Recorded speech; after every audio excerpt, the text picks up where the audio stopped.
Hello, story lovers. Tonight, we're diving into a tale of passion, secrets, and choices that could change everything. Hearts will be broken, love will be tested, and every twist will leave you on the edge of your seat. Comment below where you're watching from, and if this story moves you, hit like, subscribe, share it with someone who loves a powerful love story, and tap the bell so you never miss the next thrilling chapter. Ready? Let's begin. Jackson Pierce stood at the floor-to-ceiling windows of his Manhattan penthouse, watching the city lights flicker like distant stars. At 34, he had everything money could buy, a real estate empire worth billions, homes in 3 countries, and a collection of sports cars that most men only dreamed about. Yet as he loosened his silk tie and poured himself another whiskey, the silence of his 5,000-square-foot apartment felt suffocating. His phone buzzed with a text from Tyler Morgan, his college roommate turned business partner, charity gala tomorrow night at the plaza. You're coming. No excuses this time, Jackson sighed. Another evening of fake smiles, shallow conversations, and women who saw dollar signs instead of a person. He had stopped believing in genuine connections years ago. Not since Rebecca Chen had shattered his heart during their final year at Columbia. She had seemed different, passionate about her nonprofit work, unimpressed by his family wealth, until she left him for a venture capitalist twice his age with triple his net worth. That betrayal had taught Jackson a valuable lesson. Everyone had a price, everyone wanted something, and emotional vulnerability was a luxury he could no longer afford. He walked to his home office and picked up the framed photograph he kept in his desk drawer. Grace Pierce, his baby sister, smiled back at him with that infectious joy she had always radiated. She had died 3 years ago in a car accident, and Jackson had been in Singapore closing a deal when she needed him most. Her last voicemail still haunted him. Jackie, I know you're busy changing the world, but don't forget to live in it. Money can't hug you back. Jackson put the photo away and finished his drink. Tomorrow would be another performance, another night of being the charming billionaire bachelor. He had perfected the role so well that sometimes he forgot who he used to be.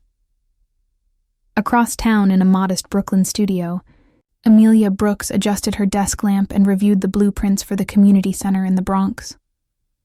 It was nearly midnight, but time disappeared when she was designing. Architecture had become her sanctuary, the one place where she had complete control. Her phone rang. Rachel Kim, her closest friend and fellow architect, never respected reasonable calling hours. Please tell me you're not still working, Rachel said without preamble, refining the rooftop garden design. The community specifically requested space for urban farming. Amelia, you need a life outside of blueprints and building codes. I have a life, a perfectly satisfying life. When was your last date? Amelia closed her eyes. She knew where this conversation was heading. Rachel, we've discussed this. I'm not interested in dating right now. It's been 3 years since Nathan. You can't let that controlling jerk dictate your future forever. The mention of Nathan Walsh made Amelia's stomach tighten. Her relationship with him had been a slow suffocation disguised as love. He had criticized her clothes, monitored her friendships, and belittled her career dreams. It took 18 months and a therapist to help her escape, and another year to feel like herself again.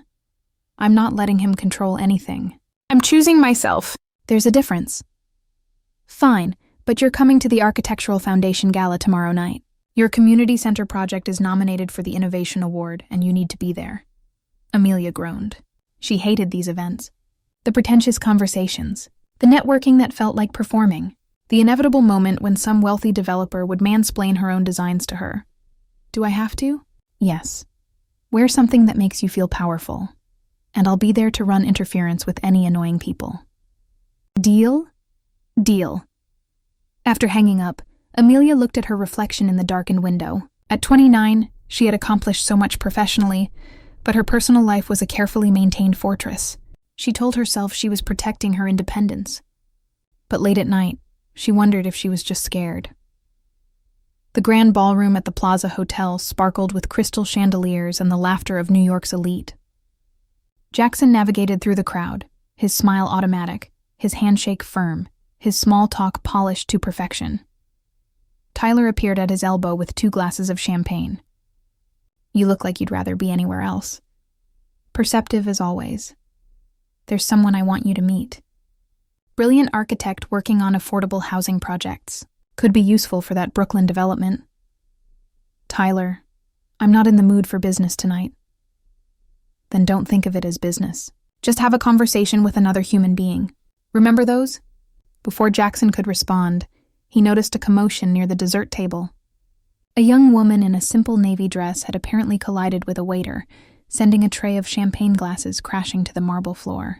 While others stepped back and whispered, she immediately knelt to help clean up, completely unself-conscious about the scene. Something about her lack of pretense caught Jackson's attention. In a room full of people desperate to maintain appearances, here was someone who simply didn't care. He walked over and offered his handkerchief. "Are you all right?" She looked up, and for a moment, Jackson forgot how to breathe. Her eyes were the color of amber in firelight, intelligent and wary. A small cut marked her palm where a glass shard had nicked her. "I'm fine. Just mortified." Her voice carried a slight tremor, but she met his gaze directly. "I don't usually make such dramatic entrances." "In my experience, the best people usually do." He knelt beside her, ignoring the champagne soaking into his custom suit. "Let me help. You don't have to do that. Your suit probably costs more than my rent. Then it's already ruined. Might as well commit." He picked up a piece of broken crystal. "I'm Jackson. Amelia." She wrapped his handkerchief around her bleeding palm. "And thank you. Most people here would just stand back and judge. I'm not most people. No?" She studied him with an intensity that made him feel exposed. "You look exactly like most people here. Expensive suit, expensive watch, expensive smile." Jackson felt something crack inside his carefully constructed armor. "You're right. I am exactly like everyone here, except I'm honest enough to admit it." The hotel staff arrived to clean up the mess, and Jackson helped Amelia to her feet. She swayed slightly, and he steadied her with a hand on her elbow.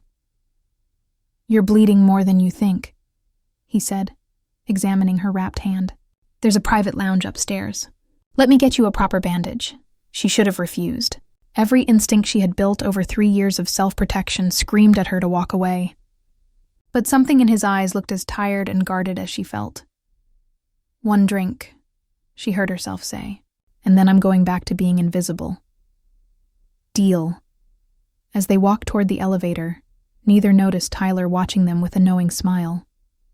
Or Rebecca Chen, Jackson's ex-girlfriend, standing in the shadows with a phone in her hand and murder in her eyes.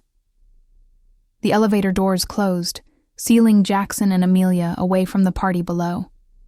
The space suddenly felt too small, too intimate. Amelia's pulse quickened as she became aware of how close he stood, the subtle scent of his cologne mixing with champagne. "You never told me your last name," Jackson said quietly. "Brooks." "Amelia Brooks." His expression shifted, recognition dawning. "The architect behind the Bronx Community Center project. Tyler was trying to introduce us. Let me guess. You're a developer who wants to pick my brain about affordable housing before building more luxury condos?"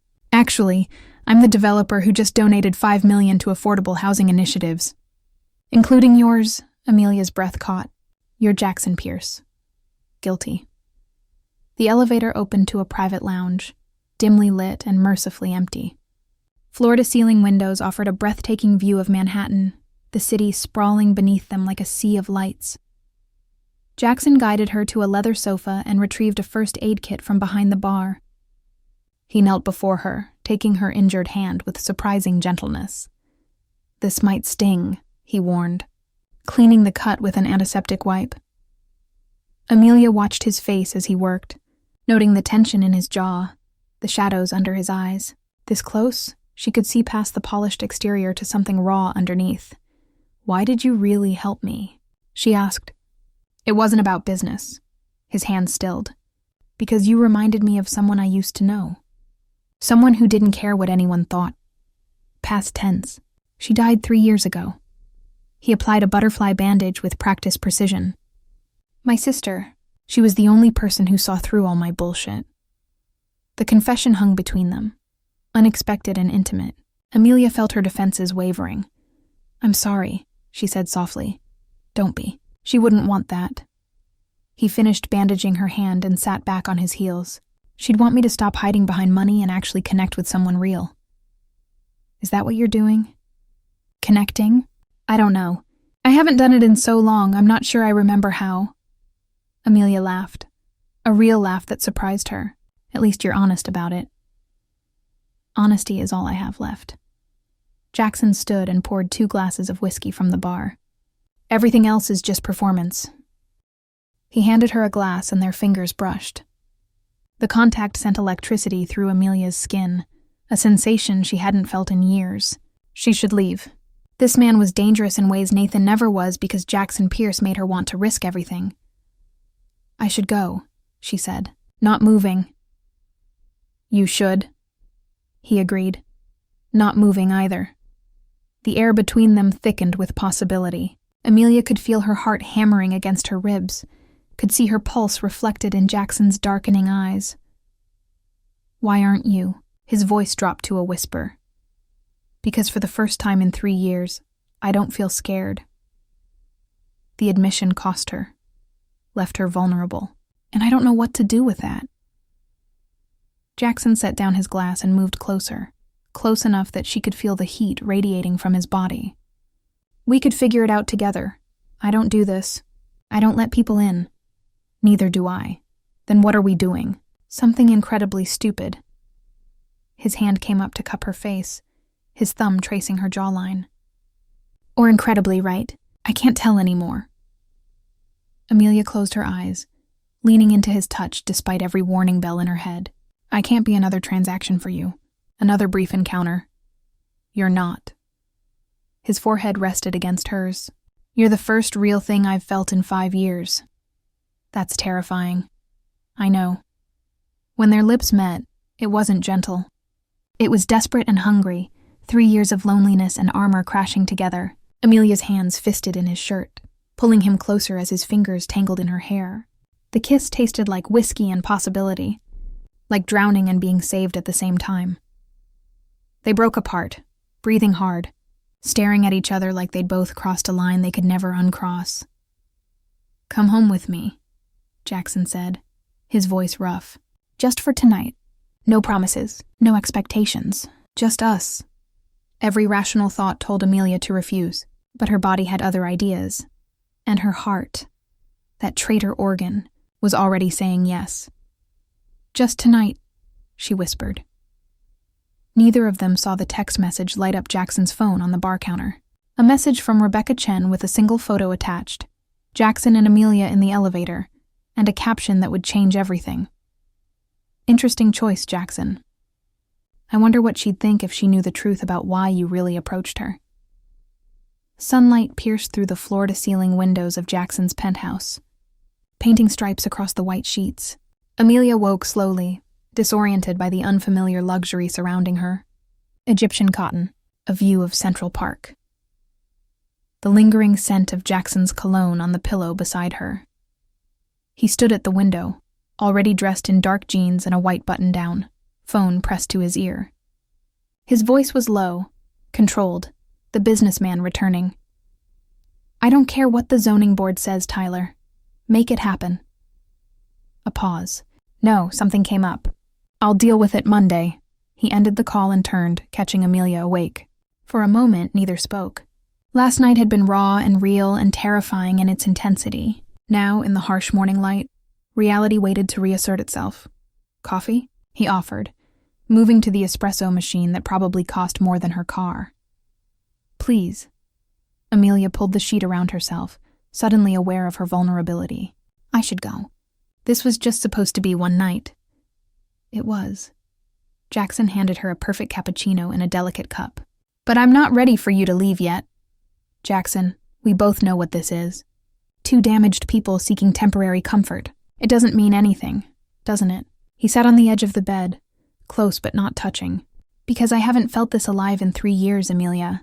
That has to mean something. She wanted to believe him. Every fiber of her being wanted to trust that this connection was real. But Nathan had said similar things once, before the slow erosion began. I need to think. I need space to figure out if this is real, or if we're just 2 broken people trying to fix each other. Fair enough. Jackson's jaw tightened, but he nodded. Can I see you again? Dinner, somewhere public. Somewhere that doesn't come with the expectation of ending up back here. Amelia searched his face for the lie, for the manipulation Nathan had perfected. But all she saw was genuine uncertainty, the same fear she felt. Tuesday, 7 o'clock.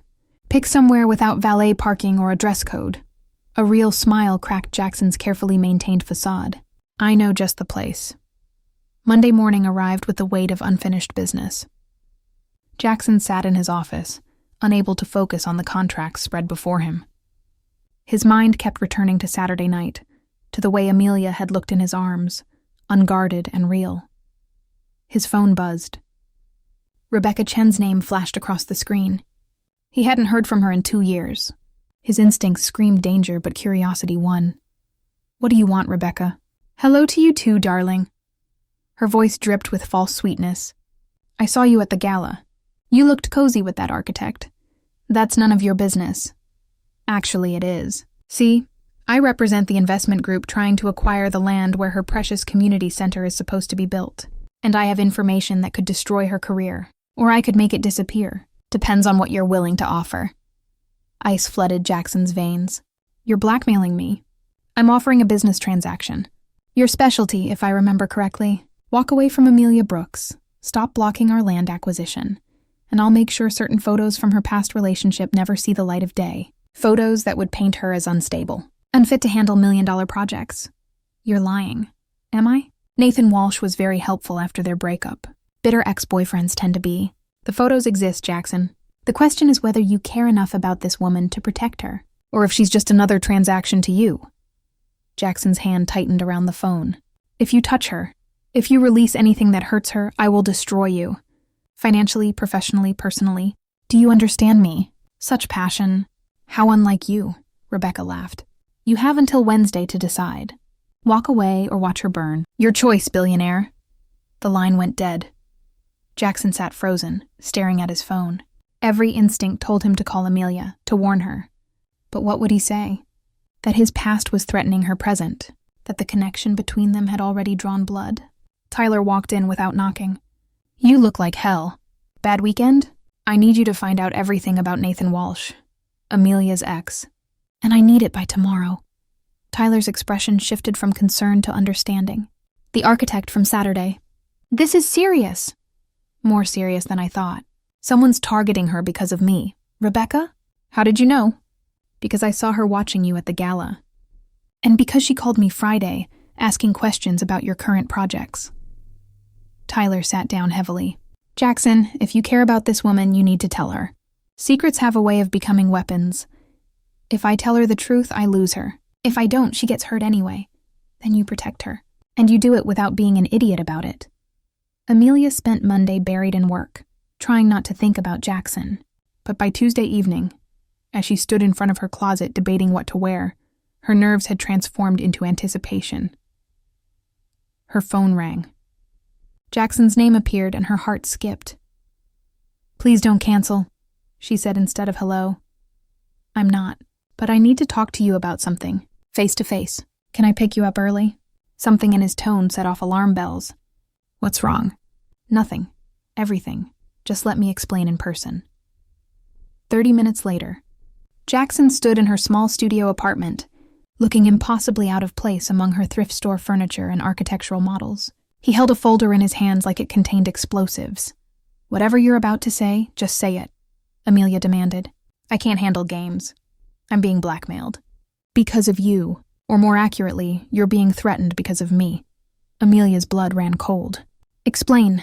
Jackson told her everything. Rebecca, the land acquisition, the photos Nathan had supposedly provided. With each word, Amelia felt her armor rebuilding, brick by brick. So you're here to warn me? Or to end this before it becomes complicated? I'm here to tell you that I'm not walking away. Rebecca can try to destroy both of us, but I'm done letting fear dictate my choices. How noble.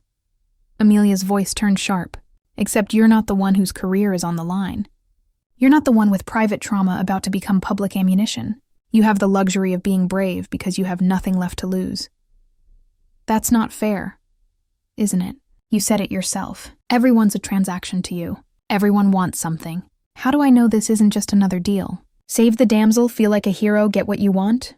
Jackson flinched like she'd struck him. Because I'm falling in love with you. and it terrifies me more than any threat Rebecca could make. The confession hung in the air between them, dangerous and raw. Amelia wanted to believe him. But Nathan had said he loved her too, right before he tried to control every aspect of her life. I can't do this. Tears burned her eyes. I can't be with someone whose past is actively trying to destroy me. I spent 3 years rebuilding myself. I won't let you or anyone else tear that down. Amelia, please, leave. Her voice broke. Just leave. Jackson stood frozen, his face a mask of pain. Then he set the folder on her drafting table and walked to the door. I meant what I said.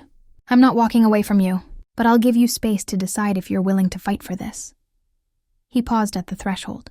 The folder contains everything I could find on Rebecca's investment group. If she comes after you, you'll have ammunition. Use it however you need to. The door closed behind him with a soft click. Amelia sank to the floor, her carefully maintained control shattering. She had built her life around safety, around never giving anyone the power to hurt her again. But Jackson had slipped past every defense, and now she faced an impossible choice: trust him and risk everything. Or protect herself and spend the rest of her life wondering what if. Her phone buzzed with a text from an unknown number. A photo appeared. Amelia and Nathan, from the worst night of their relationship. She was crying, makeup streaked, while he stood over her with manufactured concern for the camera. The caption read, "Unstable, emotionally compromised. Is this the person you want designing your community spaces? More photos coming Wednesday unless Jackson Pierce backs off. Your choice, Miss Brooks." Amelia's hands shook as she dialed Rachel's number. "I need you to come over. I need you to tell me I'm not crazy for wanting to fight back. What happened? I think I'm falling for someone. And someone else wants to destroy us both for it. Then we fight." Rachel's voice turned fierce. "We fight and we win. I'm on my way." As Amelia waited for her friend, she opened the folder Jackson had left. Inside were documents, financial records, photographs, evidence of Rebecca Chen's systematic harassment of other women, evidence of financial fraud in her investment group, evidence that could bring Rebecca down. Jackson hadn't just warned her. He had armed her. Maybe trust wasn't about certainty. Maybe it was about choosing to believe despite the fear. Maybe love was the ultimate risk, and the only question was whether the person was worth the gamble. Amelia picked up her phone and typed a message to Jackson.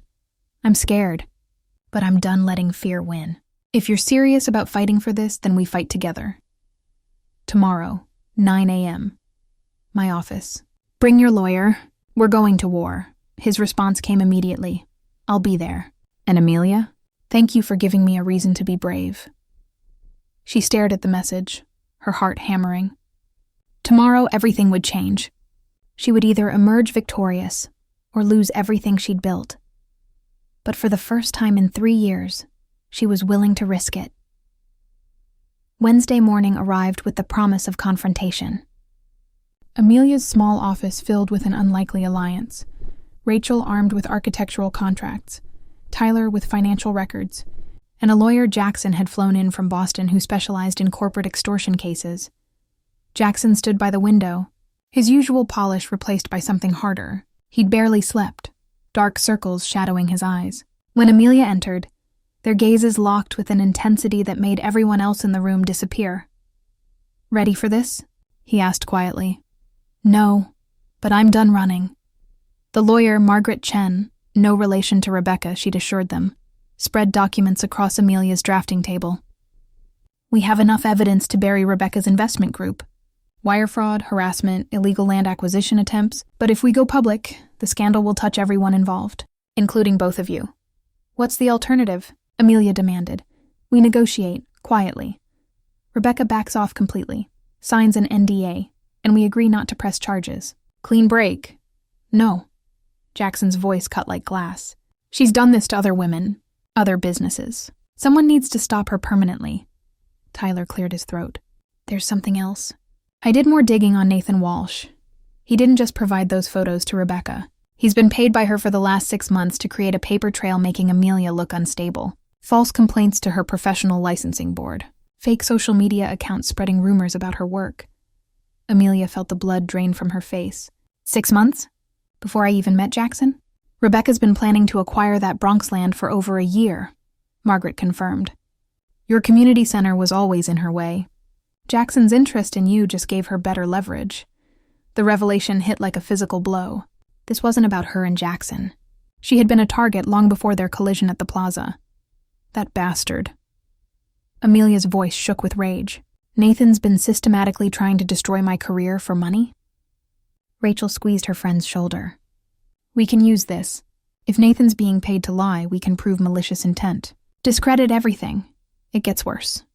Tyler pulled up an email on his phone. Nathan's been in contact with someone at the Architectural Foundation. Someone who can make sure Amelia's community center loses its funding and permits. The vote happens today at 3.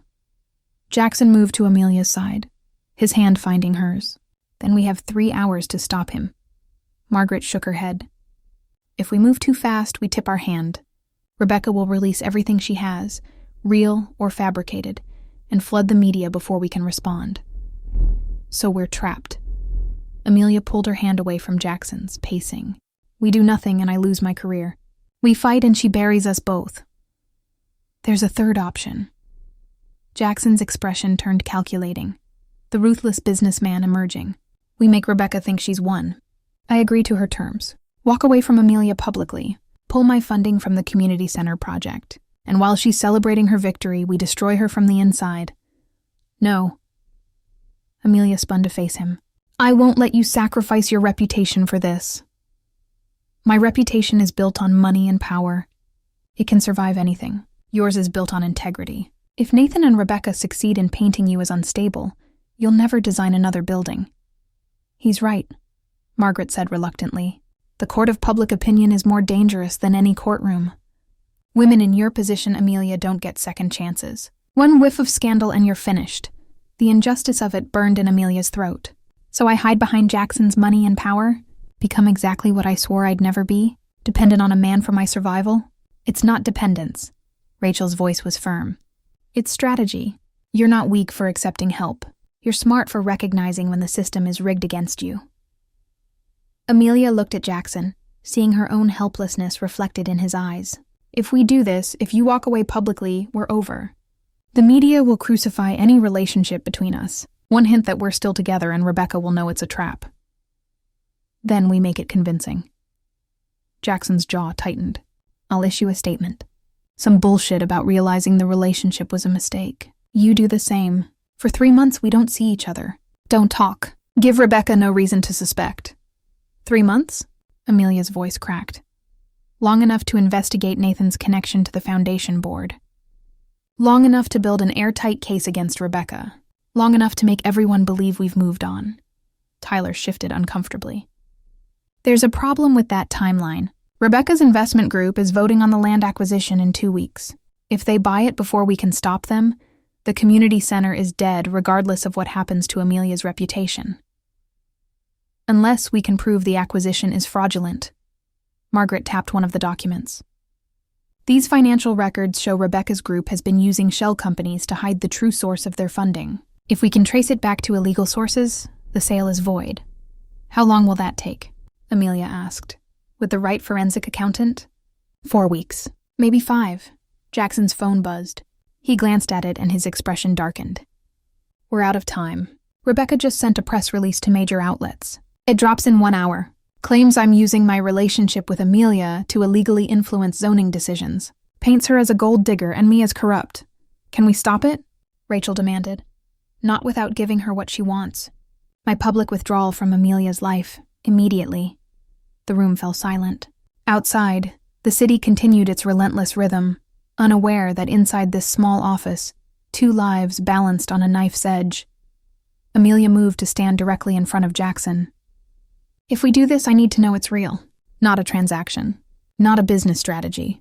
I need to know you're doing this because you actually care, not because your ego can't handle losing to your ex-girlfriend.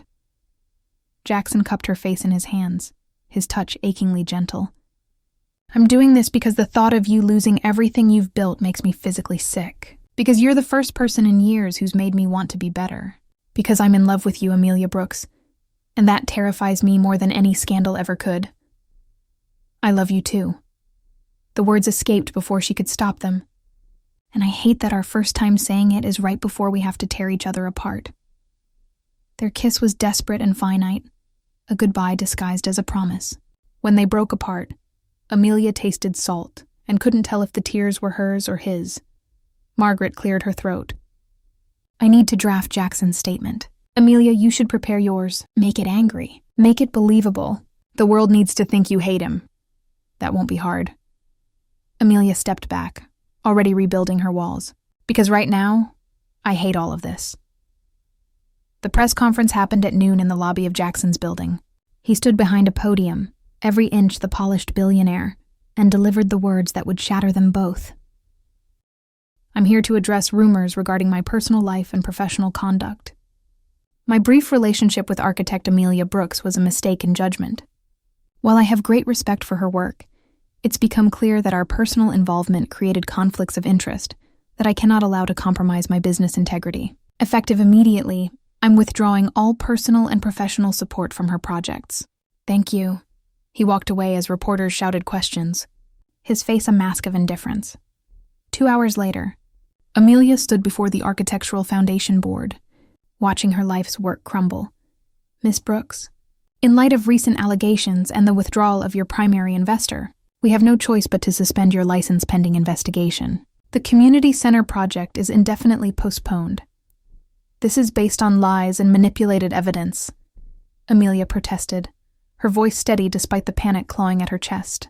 Nathan Walsh has been paid to fabricate these complaints. I have proof. The board chairman, a silver-haired man named Douglas Barrett, exchanged glances with the other members. We'll review any evidence you submit, but until this investigation concludes, the suspension stands. Amelia walked out of the building into blinding sunlight, feeling hollowed out.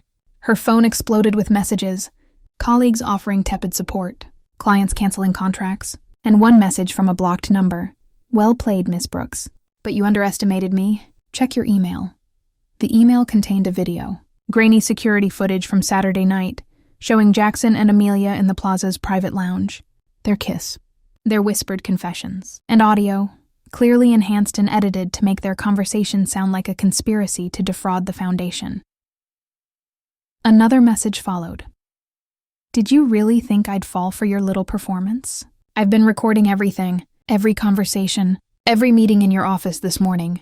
Your lawyer, your evidence, your pathetic plan. I own you both now. And if you don't do exactly what I say, this video goes viral along with something much worse. Jackson's sister didn't die in an accident, did she? Ask him about the brake lines. Ask him who really killed Grace Pierce. Amelia's hands shook so violently she nearly dropped her phone. Grace's death wasn't an accident? Jackson knew? She tried calling him. Voicemail. Tried Tyler. No answer. Tried Margaret. The lawyer's assistant said she was unavailable. Rebecca had cut them off from each other. Amelia stood on the sidewalk, people streaming past her, the city indifferent to her devastation. Everything she thought she knew was a lie. The man she loved might be a murderer. Her career was over, and Rebecca Chen held every card. Her phone rang. Unknown number. Against her better judgment, she answered. Hello, Amelia. This is Douglas Barrett from the Foundation Board. We need to meet, tonight, somewhere private. There are things about this situation you need to know before you make any more mistakes. Why should I trust you? Because I'm the one who voted against your suspension, and because I know what Rebecca Chen is capable of. I watched her destroy my daughter's career 3 years ago. I won't let her do it again. What do you want from me? The truth, all of it. And in exchange, I'll tell you what really happened to Grace Pierce. Meet me at Chelsea Piers, Pier 62, at 8 p.m. Come alone or I walk away and you'll never know what really happened. The line went dead. Amelia stood frozen, her mind racing. This could be a trap, another layer of Rebecca's manipulation. But if there was even a chance that Douglas Barrett could help her, that he knew something about Grace's death, she had to risk it. She looked at her phone, at Jackson's contact information. She should tell him, should warn him, but what if he was involved in Grace's death? What if everything between them had been built on lies? Rachel's words echoed in her memory. You're not weak for accepting help. You're smart for recognizing when the system is rigged against you. But what if the help itself was the trap? Amelia made a decision that would change everything. She texted Tyler, not Jackson. Rebecca knows everything. She's been recording us. Says she has proof Jackson was involved in Grace's death, meeting someone who claims he can help. Chelsea Piers, Pier 62, 8 p.m. If you don't hear from me by 9, assume the worst. She hit send. Before she could second-guess herself, then, she went home to prepare for a meeting that would either save her or destroy. Everything she had left, Jackson, sat in his darkened penthouse staring at his phone. Amelia hadn't responded to any of his messages. Tyler wasn't answering. Margaret had gone silent. Something was wrong.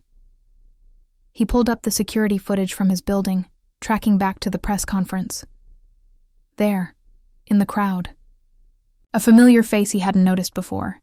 Nathan Walsh, recording everything on his phone, a satisfied smile on his face. Jackson's blood ran cold. He pulled up more footage, tracing Nathan's movements. The man had been following them, for days, maybe weeks. Another angle showed Nathan meeting someone in a coffee shop across the street. The woman had her back to the camera, but Jackson knew that posture, that designer coat, Rebecca. But there was something else. A third person at the table, someone Jackson recognized with a jolt that felt like a punch to his gut. Douglas Barrett. The board chairman who had suspended Amelia's license. They were all working together. Jackson grabbed his keys and his phone, already moving toward the door. He didn't know where Amelia was, but he knew with absolute certainty that she was walking into a trap. And this time, he might not be able to save her. Chelsea Piers stretched into the Hudson River like fingers reaching for escape. Pier 62 was mostly deserted at 8 p.m., just a few joggers finishing their routes and a homeless man sleeping on a bench. The city lights reflected off the dark water, beautiful and treacherous. Amelia arrived early, her pepper spray in one pocket, her phone recording audio in the other. She'd learned from Nathan never to walk into a situation unprepared. Douglas Barrett emerged from the shadows at exactly 8. Up close, he looked older than he had in the boardroom, tired in a way that spoke of long-carried guilt. "Thank you for coming," he said, his voice heavy. "I know you have no reason to trust me. You voted to suspend my license. You're right. I don't trust you. I voted against suspension, but I was outvoted 4-1. Rebecca has 3 board members in her pocket. Has for years. Then why didn't you fight harder?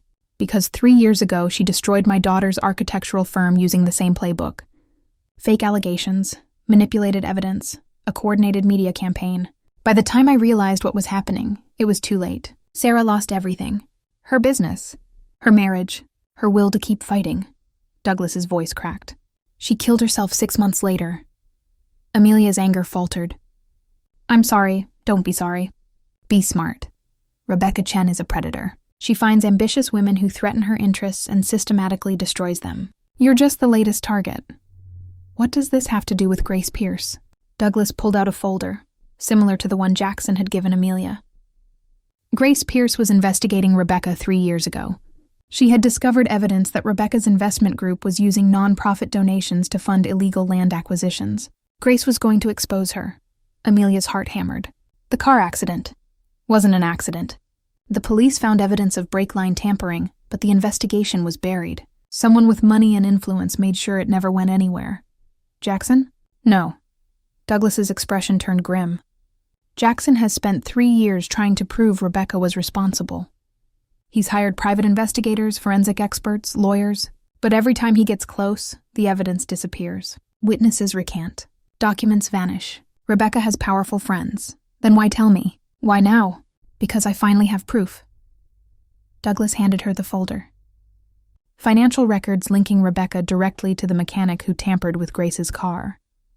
He kept receipts. Insurance, if you will, in case Rebecca ever turned on him. He approached me 2 weeks ago, dying of cancer, wanting to clear his conscience. This is everything.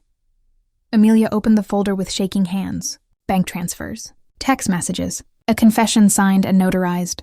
It was all there. Everything they needed to destroy Rebecca. Why give this to me? Why not go to Jackson directly? Because Rebecca is watching Jackson. Every move he makes, every person he contacts. But you, she thinks you're broken, beaten. She won't see you coming. A sound behind them made Amelia spin. Nathan Walsh stepped from behind a storage container, his phone out, recording. "Touching reunion," he sneered. "Too bad it's all for nothing." Douglas paled. "Nathan, you're supposed to be in Boston." Change of plans. Nathan moved closer, and Amelia saw something in his hand. A gun. Small, chrome, deadly.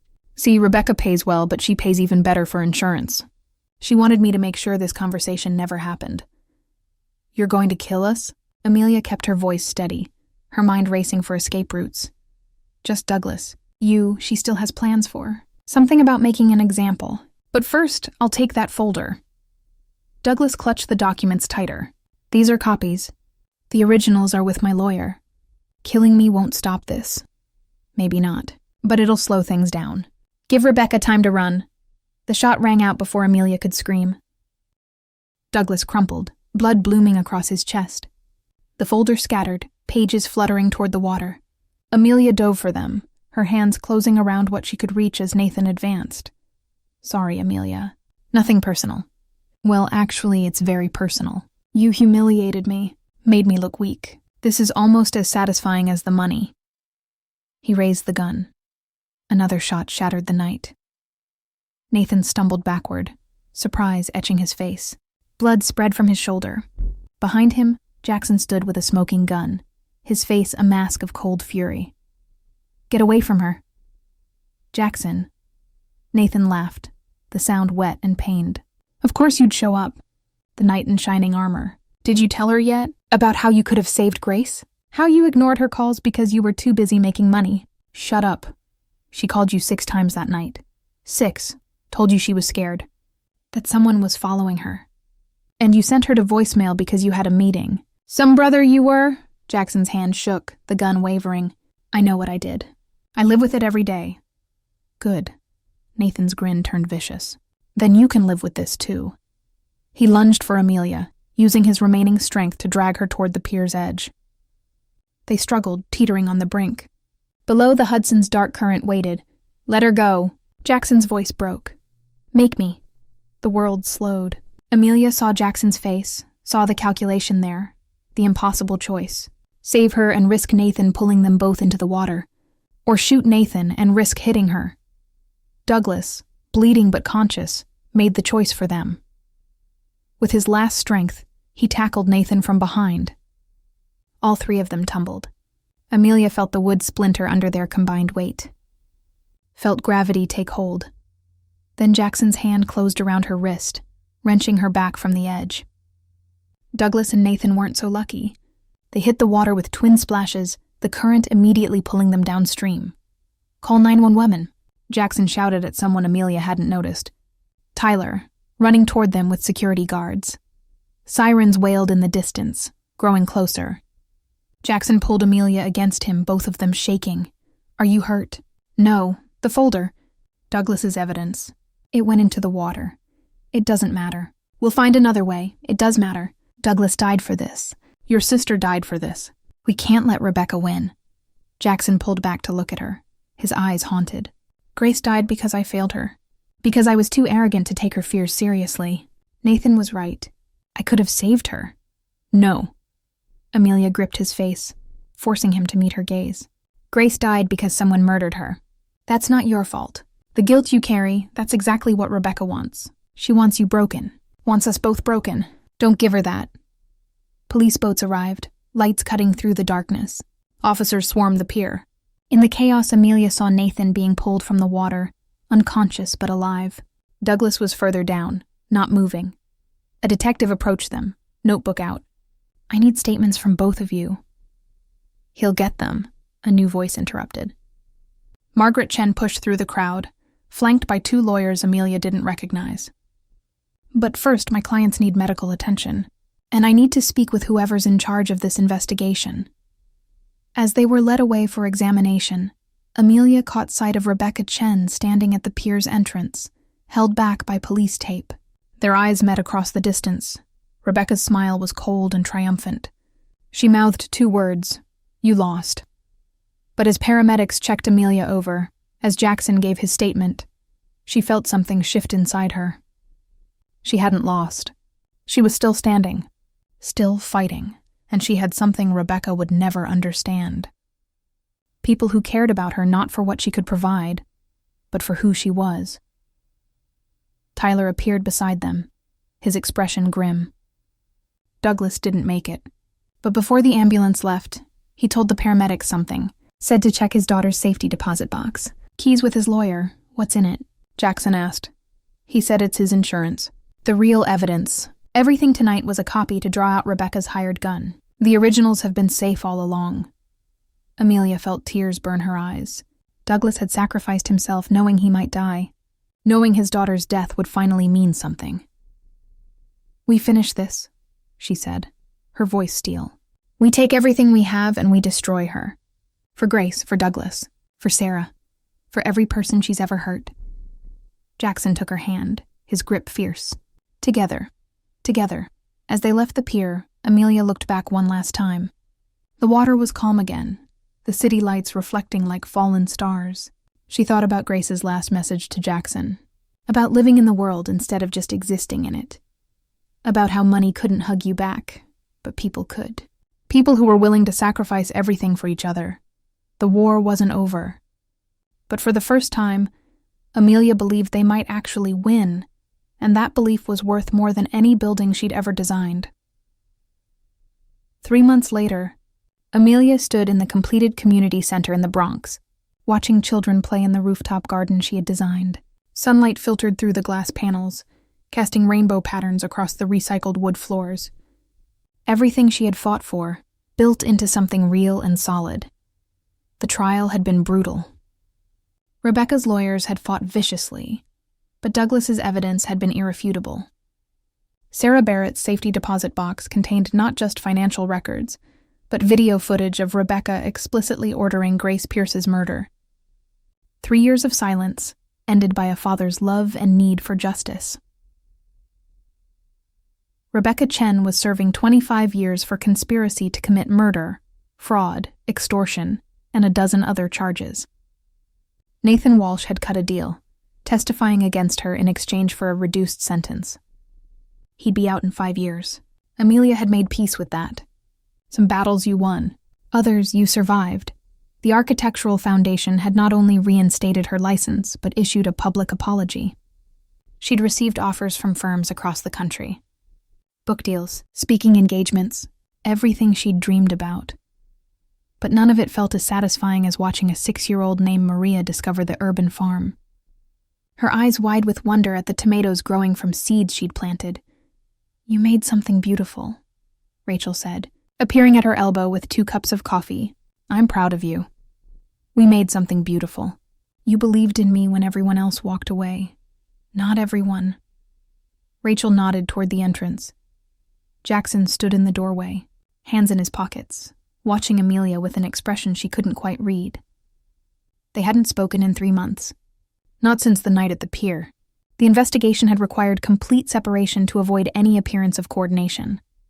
I'll give you 2 some privacy, Rachel said, squeezing Amelia's hand before disappearing. Jackson crossed the space between them slowly, like he was afraid she might vanish. He looked different, thinner, tired, but something in his eyes was lighter, as if a weight had finally lifted. Hi, he said, and the simple word carried the weight of 90 days apart. Hi. The place is incredible, better than the blueprint suggested. Thank you. Amelia's heart hammered. 3 months of wondering if what they had was real or just trauma bonding. 3 months of rebuilding herself without him, proving she could stand alone. Did you come to see the building or did you come to see me? Both. Neither. I don't know. Jackson ran a hand through his hair, the polished businessman veneer cracking. I practiced this speech for 3 months. Had it perfect. Now I can't remember any of it. Try the truth instead. The truth. He laughed, the sound rough. The truth is I've been miserable without you. The truth is, I went to therapy twice a week because I needed to fix the parts of me that were broken before I could ask you to take me back. The truth is, I'm still terrified of losing people I love, but I'm more terrified of not loving at all. Amelia felt tears prick her eyes. Go on. I bought the building across the street. Turned it into affordable housing units. Every apartment is named after Grace. It's not enough. Will never be enough. But it's a start. A way to honor her memory by actually helping people instead of just making money. That's good. She would have liked that.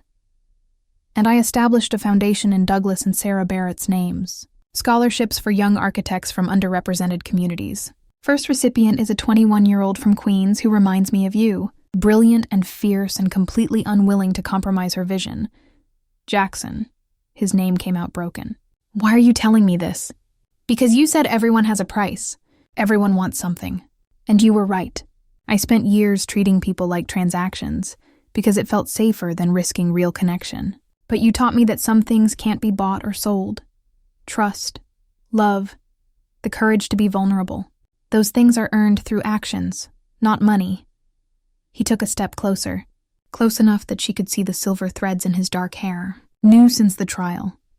I'm not asking you to forgive me for the mistakes I made, for not protecting Grace when she needed me, for dragging you into a nightmare you didn't deserve. I'm just asking for a chance to prove I'm capable of being the man you deserve. Amelia studied him. This complicated, damaged, beautiful man who had walked into her life like a collision and stayed through the wreckage. 3 months ago, she would have said yes immediately, desperate for connection, but she had learned something in their separation. She didn't need Jackson Pierce. She was complete on her own, which meant choosing him was a choice, not a necessity. And that made all the difference. I went to therapy too, she said quietly. Worked through a lot of Nathan's damage. Worked through my fear of trusting anyone. My therapist asked me what I wanted from a relationship. And you know what I said? What? I said I wanted someone who challenged me to be braver, who understood that strength and vulnerability weren't opposites, who would fight beside me, not for me. She met his gaze directly. Someone who would let me save them sometimes, instead of always being the hero. I can do that. I want to do that. Then here's what I need. Complete honesty. Always. No more secrets. No more protecting me from uncomfortable truths. If we do this, we do it as equals. Deal. And space. I love what we have, but I won't lose myself in it. My career, my dreams, my independence, they're non-negotiable. I wouldn't want you any other way. And patience. I'm going to have bad days where my past resurfaces and I push you away. You're going to have moments where Grace's death haunts you and you shut down. We need to promise to fight through those moments instead of running. Jackson closed the final distance between them, his hands finding her face with infinite gentleness. I promise, all of it. Whatever you need. What I need, Amelia whispered, is for you to kiss me like you mean it. He did. It was different from their first kiss. Not desperate or hungry, but deliberate. A promise and a choice. When they broke apart, both were crying. 3 months of loneliness and fear finally releasing. I love you, Jackson said. Not because you need saving. Not because you're a transaction, but because you're the only person who's ever made me want to be better than I am. I love you too, even though you're terrible at speeches and dramatically overcomplicate everything. He laughed, and the sound was lighter than anything she'd heard from him before. Move in with me, or I'll move in with you, or we'll find somewhere new. I don't care where, as long as we're together. Too fast. But ask me again in 6 months. I'll ask you every day if that's what it takes. Around them, the community center buzzed with life. Children laughing, parents talking, the sound of a future being built, one moment at a time. Grace Pierce's dream, realized through her brother's redemption, and Amelia's vision. Tyler appeared in the doorway, Rebecca trailing behind him. Hate to interrupt the reunion, but we have a situation. What now? Jackson groaned. The Brooklyn Development Project. The investors want to meet. They heard about the community center's success and want to replicate the model citywide. They're offering to fund 10 more projects. Tyler grinned. Guess who they want as lead architect? Amelia's breath caught. 10 projects, citywide impact, everything she'd ever wanted. There's a catch, Rachel added, joining the group. They want Jackson's company to handle the real estate development. Said they won't move forward unless you're both on board. Amelia looked at Jackson, seeing her own surprise reflected in his expression. Working together, building something that mattered. What do you think? He asked. Can you handle being business partners with someone you're dating? I think it's a terrible idea that will probably drive us both crazy. So that's a yes? That's a yes. They sealed it with another kiss, this one witnessed by their friends, in a building that represented everything they'd survived to reach this moment. The next year unfolded like a dream Amelia had been too afraid to imagine. 10 community centers, each one designed with the same care and vision, each one a testament to what happened when money and purpose aligned. Jackson's company handled the business side while Amelia's designs won awards. They fought sometimes, about budgets and timelines and whose turn it was to compromise, but they fought fair, and they always came back to each other.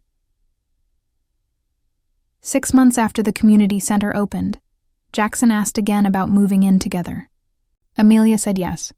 They found a brownstone in Brooklyn, close enough to her work, with space for both of them to maintain independence. A year after that, on the rooftop garden of the first community center, surrounded by the people who had fought beside them, Jackson knelt with a ring that had belonged to Grace. "I'm not good at speeches," he said, his voice shaking, "but I'm good at loving you. I'm good at showing up. I'm good at fighting for what matters. Marry me, Amelia Brooks, not because you need me, but because choosing each other every day is the bravest thing we can do." "Yes," she said, pulling him up to kiss her. Yes to all of it. The wedding was small. Tyler as best man, Rachel as maid of honor, a justice of the peace in Central Park, with Grace's photo in a place of honor. No elaborate displays of wealth, no performance for an audience. Just 2 people who had found each other in the wreckage and built something real. 5 years later, Amelia stood in their brownstone, her hands resting on her pregnant belly, watching Jackson teach their 3-year-old daughter how to stack wooden blocks. Maya had Grace's smile and Amelia's determination, a force of nature at barely 3 feet tall. "Higher, Daddy," Maya demanded. "Any higher and it'll topple," Jackson warned, but he added another block anyway. The tower swayed, collapsed. Maya shrieked with laughter, and Jackson scooped her up, spinning until they both were dizzy. Amelia felt the baby kick, a reminder of the life they were building together. Not perfect, never easy, but real and chosen and worth every fight. Jackson caught her watching, his eyes soft. He mouthed 3 words. "I love you." She mouthed them back, these words that had once terrified her, now as natural as breathing. The doorbell rang. Rachel and her wife arriving for dinner, Tyler and his girlfriend, Margaret Chen, who had become more than their lawyer, but a friend. The family they had chosen, the people who had stood beside them through the worst and celebrated the best. As Amelia opened the door to welcome them in, she thought about the woman she had been 5 years ago. Scared and alone, building walls instead of bridges. That woman wouldn't recognize this life, this fullness, this joy, but she would be proud because Amelia had learned the hardest lesson of all. That loving someone wasn't weakness, that needing people wasn't dependence, that opening yourself to pain also meant opening yourself to everything beautiful the world had to offer. "You coming?" Jackson asked, Maya on his hip, reaching for her mother. "Yeah," Amelia said, taking her daughter's hand. "I'm right here, where she belonged, where she chose to be, not because she had to, but because love, real love, was always a choice, and she chose this. Every single day, the end.